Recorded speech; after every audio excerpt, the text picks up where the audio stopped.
Please listen carefully.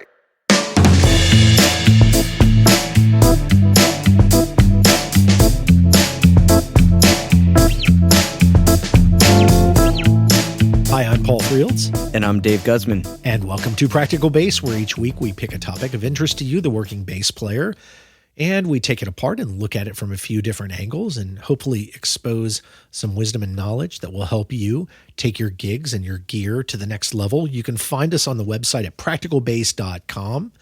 You can also correspond with us there using the feedback link. We love to hear feedback and input and even ideas for future episodes from our listeners. So don't be shy. Let us know you're out there. You can also find us through straight ahead email. podcast@practicalbass.com is the address. Just email us and let us know what you're thinking. We also can be found on socials, Facebook, Google+, Instagram, Twitter, all the socials. That is where we be, all the socials. So definitely reach out and let us know you're out there. We love hearing from our listeners, and we promise to get back to you as soon as we can. So, Dave, our topic this week, what are we going to talk about? Oh, this week we're getting in the weeds. Are we getting in the weeds? Oh, we're getting in the weeds. Deep in the weeds. The cable weeds. We are rat-holing on cables this week. Yeah. Actually, one of my favorite I have a cable problem. This seems super dry, but like you're very passionate about this. It's weird. And that's funny because I think I actually wrote the topic, but I think you were like, ooh, and I was like, I don't know. I'm just a dumb idea person. Yeah. And you're like, no, you're not. Yeah. Like, yes, I am. And then went on like that for a while, and finally you hit me, I think. Right. That's pretty much how it went. My jaw's feeling better though. Yeah. Well, you had it coming. Yeah, I did. I really did. No, I have. I've had so many. I love cables, and it turns out I have a problem. You have a cable problem. Yeah, I had to go to group therapy, which was basically my wife and my daughter's intervention. An intervention telling me I had to get rid of my cables. You had too many cables. Yeah, so I did it for them because I love them. I boxed them. I bagged them. There were just tons of them. They're always around. I gave them to people, or I sold them on locally on Craigslist. I mean, I was just giving them away. And now I always need a cable. And every time I do, I look at my wife and I say, I have to go to Guitar Center to get a cable that I had once before. And then I walk out. That's super passive aggressive. Oh, is it? They tell me I'm also passive aggressive. I guess. Okay. Yeah. That'll be the next intervention. That's that amazing. One's not going to be as much fun. So when you go to get cable, do you have a specific brand that you look for above others? I do now. Yeah, I have. Don't be shy. We can talk about it here. We're not endorsed by anybody. Yeah. Just give our opinion. They're like the Mogami. This is just we're straight guitar cables, right? Bass cables. Oh yeah. So yeah. And that's a good place to start, I think. Yeah, the Mogami. That's pretty much what I go with now all the time. Yeah. And I think they've got different levels of those. Do you remember what level yours is? So it's the lowest level with the gold tip. Okay. I don't know which one that is. Silver. It's pretty cheap, right? It does, because there's it definitely has a gold tip, which is important to me, right? Yeah. And then, but it's thin, right?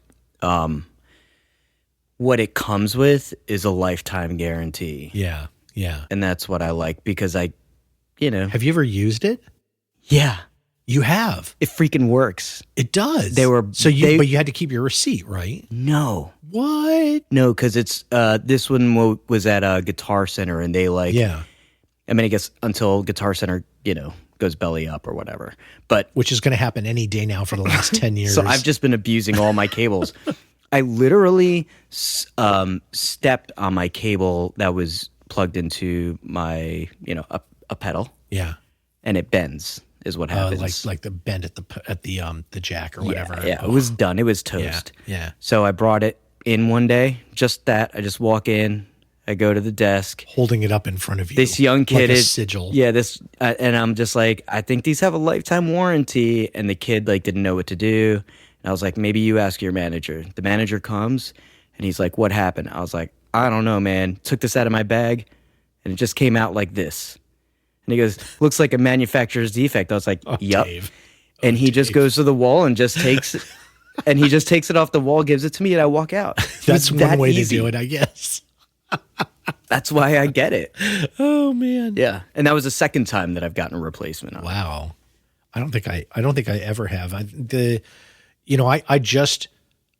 used to just buy like, whatever cable. It was all about like, is it $15? Yeah. That's the cable I want. Right. You know what I mean? Right. Sure.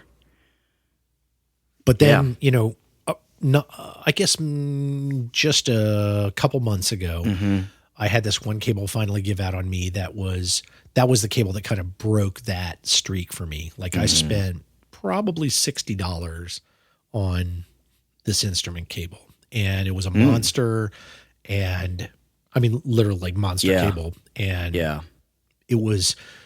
I really liked several things about it. One of them was the way the molded plugs were made at the end. Like it was kind of like integral almost. And seemed to me to be a better idea than like the $15 special where it just kind of like sticks into the aluminum or steel barrel or whatever. And it's soldered inside, but there's really nothing keeping it there except the fact that you don't grab the barrel of the plug and yank on it. You know what I mean? Right. And I'm like, that's pretty much exactly what I will do in a emergency situation. If something goes wrong, like I'll do that just because I'm not thinking, and great, I just ruined my cable.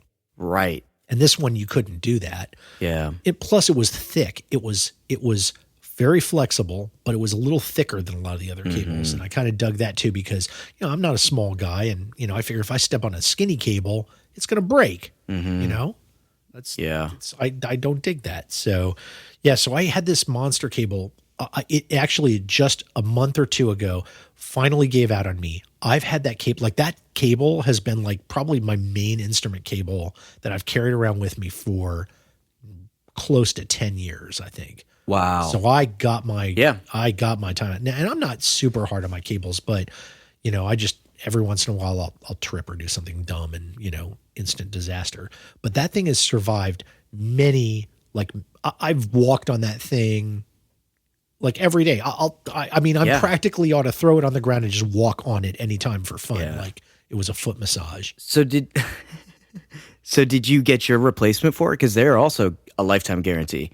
I do not. I have not. Do you have it still? I do. It's sitting right over here. I haven't worked up the gumption to see because they don't even make this kind of cable anymore. I'll do it.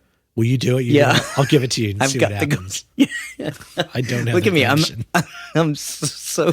Let's see what happens. I'm so cheap. I'm literally using this podcast to get one cable. To get a cable. Everybody knows you're coming now. They're all going to be like going to their local Guitar Center. Watch out for this guy. Dun dun dun. The cable scammer. Yeah, so this whole cable thing, like we were talking about this, and this actually, the fact that my cable died got me into, like I actually, even though I wasn't really connecting the two, I got into doing a bunch of research on cables. Right. So what do you look for in a cable? When you're shopping for a cable, what are you looking for? Like, are there things that you say, I want a cable that has the following characteristic or two or whatever? Yeah. I mean, I think no matter how much we care for our cables, like the first thing that I think about is that they hit hard surfaces. The tips do. Yeah. It is just like as careful as you can be, it's just going to happen for whatever reason. So I make sure that the tips are, appropriate, whether they're like gold tips or something, some higher quality, something that looks like it's going to be able to withstand being knocked around. Because usually, like, I just always remember like the cheap ones, like the tip starts to fade, right? And then once the tip like fades away, then that's it. Like you're done. Yeah. People will do things like lick it or do something weird. I don't know what they were doing with it, but it's like, no, you broke it. It's done. Wow. Yeah, I've seen the licking. I don't know what that's supposed to do. I don't know who's licking cables. I am not licking cables. I've had some weird friends. So These people are.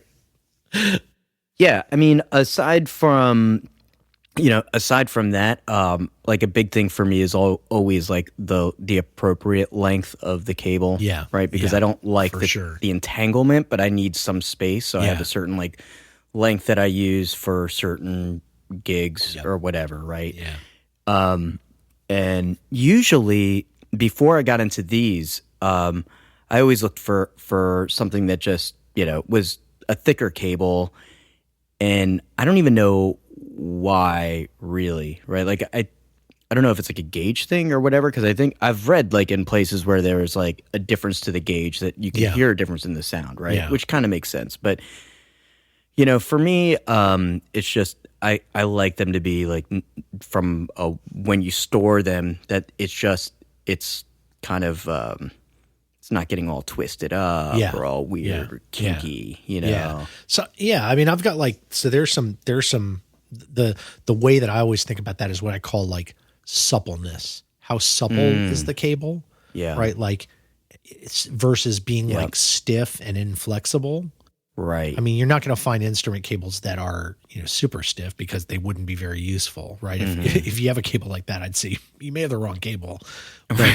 But how supple they are, like that can kind of help. Like that can affect how finicky they are about being wound up at a certain diameter versus this diameter, or I know that gets really finicky. I'm not trying to be like one of those internet guys who's like worst cable ever. Yeah. But the suppleness of a cable will let you kind of like roll it through small spaces or twist in a smaller loop, or you know what I mean? That's right. Yep. Yeah. Yeah.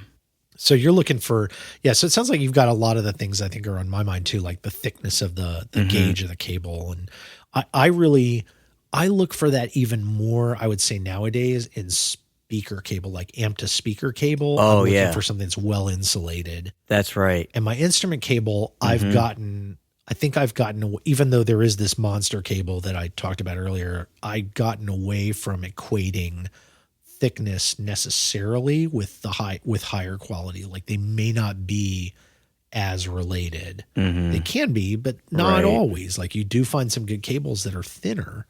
Yeah. And there are reasons for that too.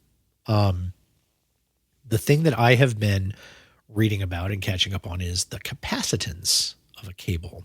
Right. And it turns out this is a thing. This is a measurable thing. It's basically, you can think about it as, any signal that's passing through that cable has a voltage associated with it. Right. And the cable can store some of the energy that's passing through that cable, right? Or it basically will hold on to it as opposed to passing it along. Right. And the way this is measured is the unit is called a farad, but at this level, like the amount of capacitance in that cable is very, very, very small. Even if it's not a good cable, it's still fairly small. So they measure it in what's called in picofarads per foot. Uh-huh. I can't remember what a pico is. I want to say that's like a trillionth, I think. Right. Because I think you have micro is a million, and I think nano is a billionth, and then I think pico is a trillionth. I could be wrong about that, but I think that's how it's measured. Sounds convincing. If not, I'm in. Yeah. It's very small. Right. That's the point. Right? Yeah. So they measure this in picofarads per foot.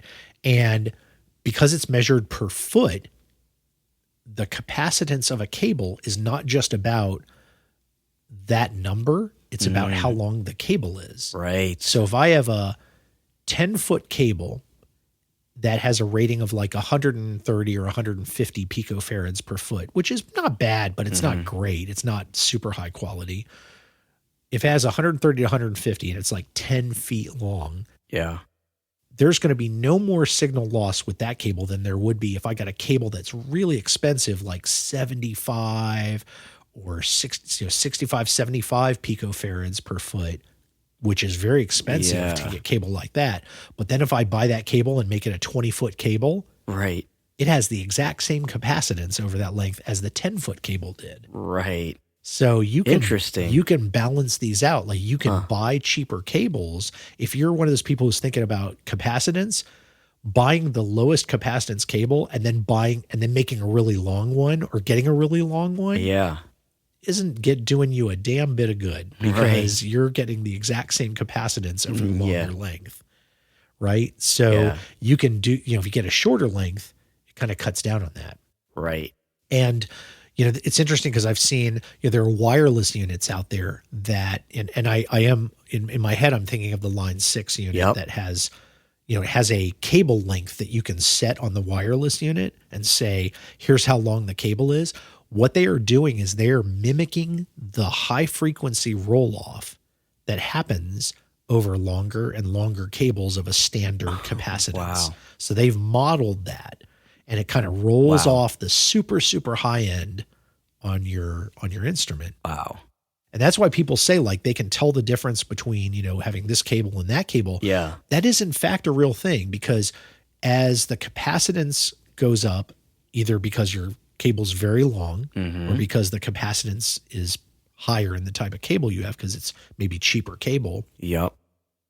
The ultra high end, the brilliance of your instrument is affected. It rolls off essentially. Right. Now, at a certain level, you're always going to have some capacitance. You can't get rid of it completely. Like, there's no cable in existence because they all carry signal. Right. There's no material you're going to get, not at human prices, that's going to ever have no capacitance. Yeah. But, they can do less and less, right? Depending on, the length and the quality. Yeah. And you can actually hear some of that, like, very sparkly high end come back. Wow. And that could be effective if you have an active instrument and you have you want a very bright sound that can, that could be the thing that might be your jam. Yeah. So, yeah. Interesting. I think the other thing I look for is like that tight, like good fitting connectors. I want good fitting connectors on the end. Right. What about are there any other things like extras or goodies with your cables that you dig? I mean, I'm big into making sure that I've got, I never have the ones that automatically come with straps, but I get, I'll buy the Velcro straps. Yeah. That kind of, that helps out with the storage of it and the life expectancy of it. Yeah. Cause you're not just having it clumped up in your bag or whatever, and then it gets messed up and kind of crimped and whatnot. Yeah, and tangled with another one, especially if you have two, right? Because we usually have two guitar cables, and then they get intermingled, and you pull one out, and suddenly you got three or whatever. Yeah. So the tie just kind of keeps it nice and tidy. That's super. And just in case anybody thinks is finicky, just over a long time of packing and unpacking for gigs and stuff, nothing is more annoying than when you're really tired at the end of a gig and you just want to get on the road and get home or whatnot. Yeah. And you have to pack up all this stuff and you have to wrap it up and whatever. But the future you who shows up for their the next gig and opens the bag always says thank you to the past you that did that extra bit of work. You're like, past you, you're my buddy. Yeah. I'm going to pay this forward at the end of the night. That's right. Thank you. Thank you for caring. Yeah. I mean, I think, one of the things that I really, for me, just because of the abuse of the in and out, the warranty that I joke about it, but it is important to me because it lets me not care so much. Yeah. Right. As careful as I am, it is definitely a nice, and I'm, I think with the warranty thing, they pretty much know it's just abuse, right? It's not like there's really going to be all of a sudden a cable's working and it doesn't. They know it's because of normal use stuff that's going to create that. And they don't care. You're a musician. You used it. Right. So it's, I think that to me is a big selling point. So going back to the ties for a minute, did you ever use the goody hair ties or anything with cables? And no. Do you know what I'm talking about? For yes. the folks in the audience, if anybody didn't, if you don't have any sisters or if you never, I don't know, maybe you never met somebody with long hair, I don't know, but they have there's hair ties that you get, and they're basically these elastic bands with two little, these marbles on them. And those are those were gold. We used to go to Walmart and buy tons of them and wrap all the cables with them. You could just stick one marble end through the loop on the other side, tighten it up. And then you could use that to wrap your cables in. That's right. And so inevitably what would happen is if you look back at our mixing board that we took with us, there'd be these cables sticking out of it and all these multicolored hair ties, like everyone, because of course you never tie that to the side that's out front. You tie it to the side that goes to your board. That's right. And so you had all these like these goofy, like, you know, pink and purple, you know, hair ties back there. Yeah. Rock and roll, baby. It was a rock and roll life. Amazing. I love that. That's fun. I really love the fact that there's one the Planet Waves cables come with a particular tie on them that I'm very fond of. They sell them. Sell them separately now. That seems like a stupid thing to like a cable for, but it was just this extra touch that they had that other people didn't at the time, and I was like, "That's cool." They're and really that's the one. Of you. It's like clipped already on it. Yeah, right? it's almost like it's like a curved thing, but it's crimped on, and then it just has an elastic band that it's perfect. Like it won't fall off, and I have one of those that it's a longer cable. It's like a 20-foot cable that I don't use that often, but it does come out, and I've had that for about a little over 10 years. Yeah. Have you ever had one of the cables that has a push button circuit interrupter on it? Like you push the button and it silences the plug, so you push the button and pull it out of your base? No, that sounds amazing. Yeah, so wow, those are pretty cool. They do actually work. And the only thing I think that for me, I've never bought them. I've used them and they're cool, but I've never bought them because I always felt like that's a mechanical piece, and the more mechanical pieces you have, like that's just another possible point of failure, especially if you're a big klutz like me. Yeah. I think the thing is that like these cables are, if you're plugging into a gig and your cable is dead, first of all, it's like chaos because you're trying to figure out what's not working. Right. And it like 70% of the time it's a cable that's dead, right? Yeah. And which one? And you don't know, is it one in your pedal board? Is it something else? Is it something part of your amp or whatever? Like to spend a little bit of money and have that reliability of a good quality cable is like priceless for me. Absolutely. In those moments, you don't want to be like, well, thank goodness I saved $10. Right. $15 on this thing that is vital for getting my sound from point A to point B. Basically, it's the first thing that comes out of your base. Like after that, everything else can, there's so many other things, but that's like the first line of defense. Like, is having a cable that actually works. Considering the price points, like is that really where you want to cheap out? They have one of the things that I saw recently online when I was, I don't know, shopping for cables that I wasn't going to buy. I don't know why I do that. But they have and then tell your wife about it. Hey, there's this cable that I'm not going to buy. Yeah. Clear the history on that one. Right. So they have like braided, like the cases are braided. Yeah. But like it's newer technology that like you literally can do anything with it. Like you can crumple it into a ball and then boom, and then it pops out perfectly. Wow. Super, like it's in the price point. I think they were charging, I want to say like over $50 for like a 10-foot cord. I would be very interested in hearing from any of our listeners who have one of these to tell us, like, is this a gimmick? Is this a real thing? Yeah, I have not seen this. I haven't seen it. I haven't seen it out. I saw a few like videos, and it seems like in its form, it seems like amazing, right? Yeah. It's like the breaking technology, but I don't. At the price point, I'd have to like want to touch it and feel it and make sure. I'm gonna keep my eye open for that because that seems interesting. It didn't come up when I was like researching for the story and stuff, but and they have sounds amazing.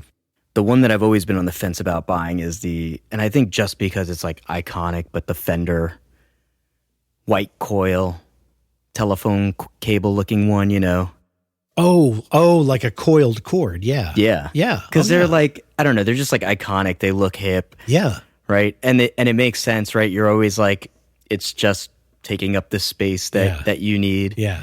I don't know how you store those. Like that gives me anxiety. Like I don't know what you do with that. Yeah, I mean, is it going to turn? It's like an ultra long headphone cable, like these studio headphones have. Yeah, it's like I always think of like the, when we would have the telephones, right, that were on the wall, and it would just like. But you would have like the long one that was in the kitchen because that one you want to walk around with, and it's like a 20-foot.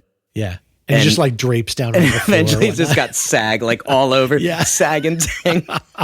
The kids listening to this right now who are like under 20, they are going to have no idea what we're talking about because like they've known nothing but cordless phones probably. Right. But yeah, in the old days, kids, a cord connected your phone to the wall and a cord connected the thing that was connected to the wall to the piece that you talked into and heard out of. Yeah. You could walk around the house with it, but only so far. Yeah. You were only allowed 25 feet. And after about a year of that cord, it just looked like hell. Crazy. Looked yeah. awful. I mean, these studio headphones that I have, like they're starting to look like that because I do kind of wander around with them sometimes. Yeah. But yeah, that'd be amazing. Although I do imagine like, say you had a cord like that you wanted to be able to get like 8-10 feet away from your amp with. Yeah. The coils are going to make that like, now it's like 25 feet or something. Right. Like and that's another thing. See, that's why I think it's just, and they're expensive too. Yeah. I think which doesn't make sense to me because again, that capacitance thing, like that's going to roll off the highs. I kind of think that would be a really great way of getting a vintage bass sound because you're going to get that natural roll off of the high highs. Yeah. You know? That would be really interesting. We'll have to see if anybody uses one of those. They'll have to try. Cool. Let us know what that's like. I did run across an interesting cable thing, which is on a new cable that I just bought, which is a Neutrik noiseless. It's like a sleeved plug, and it has this highly lubricated sleeve that comes down over the plug when you're not using it. And the way that sleeve works is it retracts as you move the plug into the jack. Yep. And so it keeps it from making contact. It basically like kind of blocks it from making contact if you pull or I should say when you pull it out, it keeps your instrument from making that like pop sound. Kind of like the push button one. Totally. Only this one is like it's this retracting sleeve that's built into the plug. Oh, that's cool. But I will tell you one thing that came with it that I did think about. You talked about how your plug it's going to hit the ground. You're going to do all these things. Yeah. This plug, it says in the little card that came with the cable, hey, be careful not to just like, don't let these just like drop on the floor. Don't like drop them on concrete or whatever. Don't throw the cable around because, this is kind of a precision mechanism in here. Right. It will break if if you're careless. Yeah. With it. So it's interesting. I'm going to see how long it lasts. That has become my new cable. Interesting. Yeah. And I bring a spare just in case, but that's my cable right now. Wow. Huh. So it's real interesting. It's like a red. Yeah. It's a Neutrik plug. It's a right angle and it's red. Yep. They also make it in a straight as well. Yeah. And I think they're colored red. That's how you know what these things are. Cool. Like. So yeah, we talked about, so like this thing has a specific warning on it, but like, there are general things that you don't want to do from cables. Mm-hmm. Don't yank them out of the side. Like you don't grab them by their cable, by the cord and then yank them from something that's far away from you. Like don't do that. Right. That's like rule number one. Yeah. I've seen people do that where they're like, oh, I'm tired. And they just start like yanking them. And I'll admit I've done it once or twice myself. And every time I curse myself, I'm like, you idiot. Like you could just bust your cable that way. More of it, you could bust the thing it's plugged into, which is even more expensive. Usually more expensive thing. So yeah, not a good thing. The way that I avoid, accidental yanks. Yeah. Right. This is what I use those like Velcro ties for. I have a Velcro tie on the cable and it's on, I keep that on the end that I plug into my equipment or whatever. Mm-hmm. And I have this Velcro tie in there and I attach the Velcro to the fuzzy amp cabinet. Yep. And then, just have enough length of cable so that it's nice and loose, and easy going. Like I don't tighten it up so that it's like, there's no give. I leave some slack beyond that and then plug it into the amp. Yeah. And that way, if something happens, if I'm walking away, I'm going to feel the resistance of the cable before it pulls away. Like, so I get a warning before I walk so far that the cable comes up. Yeah, it's not 100% because it's just Velcro that's holding it back, but it'll definitely, you'll feel the tug. Yeah. Between that and the strap, you know. And the more, I want you to hit that. So the more Velcro you have, like this is why I like long Velcro straps because like the more Velcro you use, the more warning you're going to get. Interesting. Right. So I like to have that Velcro strap be pretty long. Yeah. So you just said something about strap. Tell me what you're going to say. So then this is another one of my favorite yeah. hacks. So when I'm plugging in the bass, it goes behind me, Yep. right? Yep. Through the strap. Yep. And then kind of like tucks down into where the strap hits the body of the bass. Yeah. And again, the same thing, plenty of like, I want that from there to the jack. There's going to be some looseness. You don't want it to be super tight there. Yeah.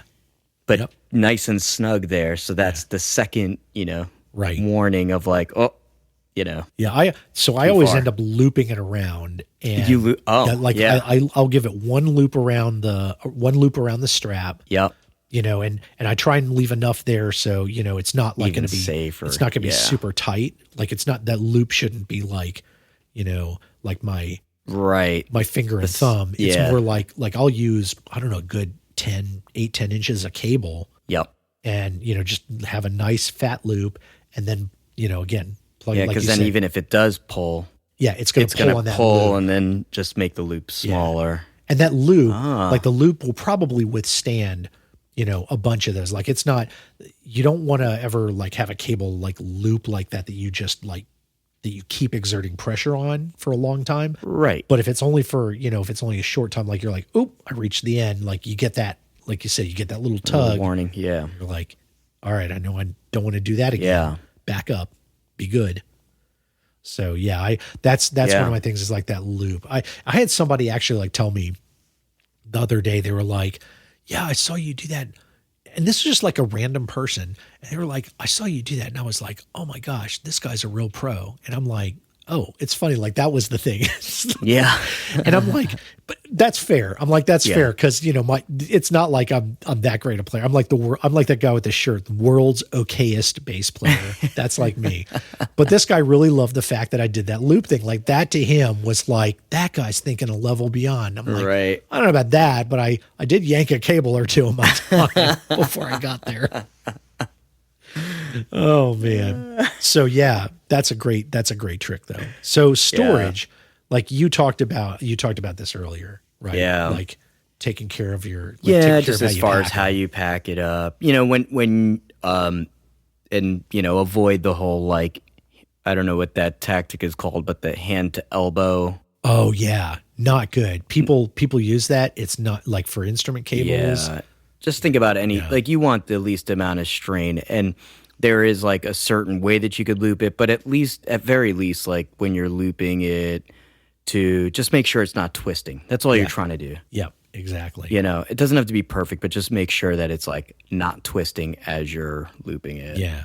And I would invite people to look, like on the internet, there are a few videos you can see about like how to properly wrap cables that are, this sounds ridiculous, but when you see pro sound guy do this, who does it for a living, you understand like when your living is made on like everything should work. And the last thing you should be doing is like sabotaging yourself before the show starts, right? That's what these guys are all about. That's what that's what being a pro is about.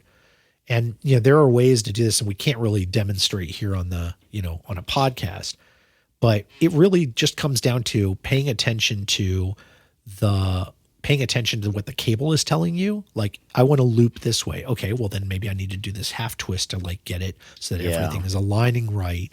And you'll know it. Like, if the cable's not sticking out in weird ways, you did it right. And the loop should be, pretty sizable, not, I think a diameter of like 8 to 12 inches is pretty good. Yeah. And like you said, around your hand to elbow, don't do it because you're just like, you're just stressing it. Yeah.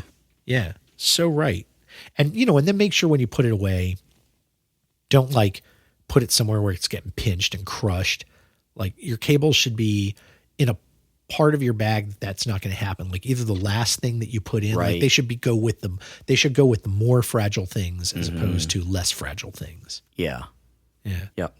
That's right. And the last hint I can say, and I think we've talked about this before in like our accessories show. I think we mentioned it here. Yeah, you did. That's right. Like get a cable tester. Have a cable tester with you somewhere. Like even if it's not in the bag that you have right next to you all the time for gigs, at least like somebody should be carrying a cable tester so you can get that cable and whether like you can plug it in, turn the tester on and know is it my cable that's the problem here? Yeah. Right. That'll help you diagnose the problem. Yeah. Especially if you're dealing with someone on a stage that has a pedal board. Yeah. Yeah, absolutely. Because you can go through that with a tester. Like it'll take you, rather than switching everything out, you just plug them into the tester one after another. It's much faster. Yeah. Yeah. And you'll really you'll get a solid answer that way. Yeah. So that was a lot about cables. I think this ended up being more exciting than I told you. Exciting than I told you. Cable talk, man. Everyone loves cables. Cable talk. This is cable talk. We're going to change the name of the podcast after this.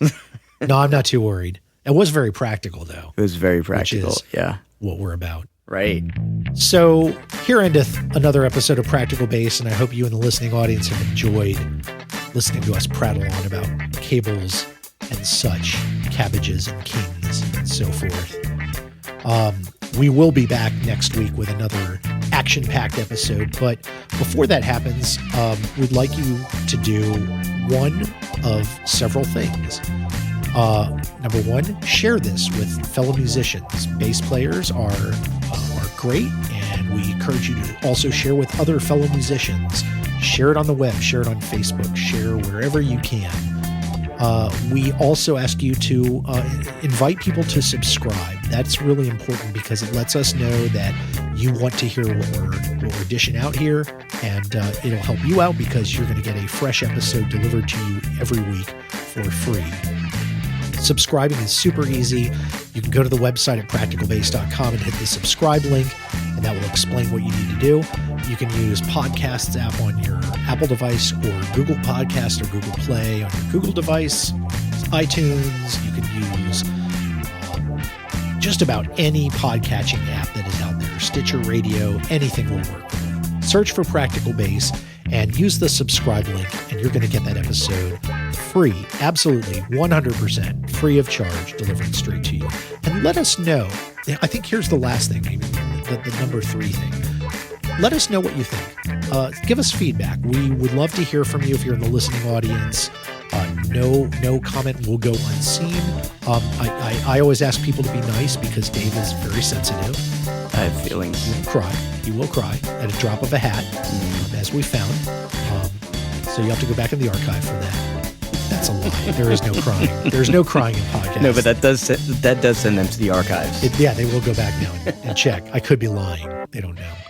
But you can drop us a line, either email us at podcast@practicalbass.com, use the feedback form that's on our website, practicalbass.com, or just go to the socials, Facebook or Google Plus or Twitter. You can even send us pictures on Instagram. We'd love to hear from you, whether it's good or bad. If you have ideas for shows, we do listener mail. We do listener stories sometimes. We'd love to hear from you. We'd like to make this more of a community event and get to know you. So please get in touch with us. We can't wait. And until next week, I'm Paul Fields. And I'm Dave Guzman. This has been Practical Bass. Thanks for listening.